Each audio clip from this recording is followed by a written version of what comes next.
In this video, I'll be going over the very basics of teamfight tactics. So even if you may not know much about the game, you can just jump right in and have fun. To explain teamfight tactics to someone who's never played before, it's kind of like a card game where you slowly build a deck and go against 8 other players who are also building their own decks. These are what the cards look like. I won't go into detail in this video about how to receive specific cards, but I will be talking about how you can do well in your first games. So, when you first hop into a game, you'll see a circle of people going for an item. This is called a carousel. Every player in the game gets to pick an item, always in the order of their health. And since everybody has 100 health at the start, everybody gets to pick at the same time. Even if you don't know what item to take, don't worry. I think the most important thing starting out is understanding the basics. But once you pick an item or let the game choose for you, you'll start fighting these little minions. They drop good loot. You'll have to fight them 3 times before the game actually starts and you go against other players. During this time, there's going to be a lot of info on your screen. The most important thing to recognize here is at the very bottom of your screen, you're going to be seeing 5 cards. A lot of this is going to be very confusing the first time, trust me, but that's completely okay. There are very easy ways to be successful. My best advice is picking cards of the same color. So, for example, if your shop is full of a lot of blue cards, you want to go blue team. Or, if you have a lot of green or red cards, you can go either. The game has it so specific color cards work really well together.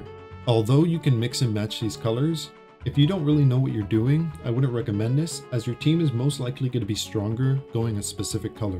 The reason you do this is because having specific colors grants you additional bonuses.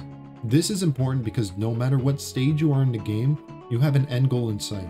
So by now you may already have an idea of what cards to pick. Now you'll start seeing these orbs appear on the screen. When you walk up to an orb, they open up and sometimes give you money or items. You can use it to find more cards to build your team even stronger. And when you have 3 of a specific card, it becomes a better version of itself.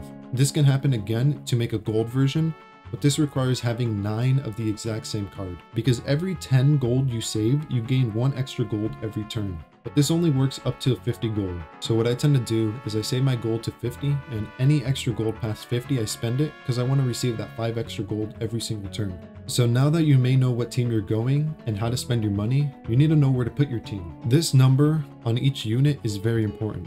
If it's a 1, it means they're very tanky, meaning they have a lot of health and armor. You want to put these guys all the way in the front so that they protect the people all the way in the back. And if the number is a 3, 4, 5, or 6, you want to put them all the way in the back.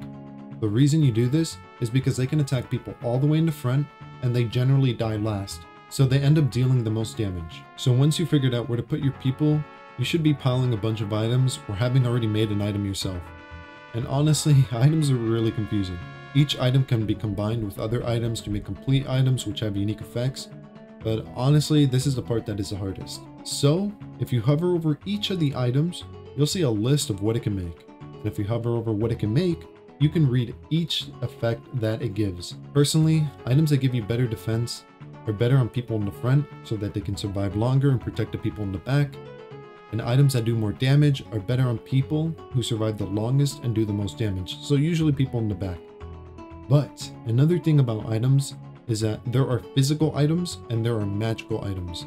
What this means is some characters only deal magic damage and some characters only deal physical damage. What that means is magic items like this and the items that it makes are better on people who only do magic damage, and items like this and the items that it makes are best on people who only do physical damage. You can see on the right side of the screen by clicking on these little things who does the most damage and what type of damage do they do. And with that, you should understand the basics of how to play TFT. You'll be able to jump into a game, make a team, and you should be able to do fairly well. Anyways, thank you so much for watching this beginner's guide to TFT. I really do appreciate it. Feel free to leave a comment. I would love to know your thoughts. And as always, I hope you have a great day or night, and maybe I'll see you later. Peace.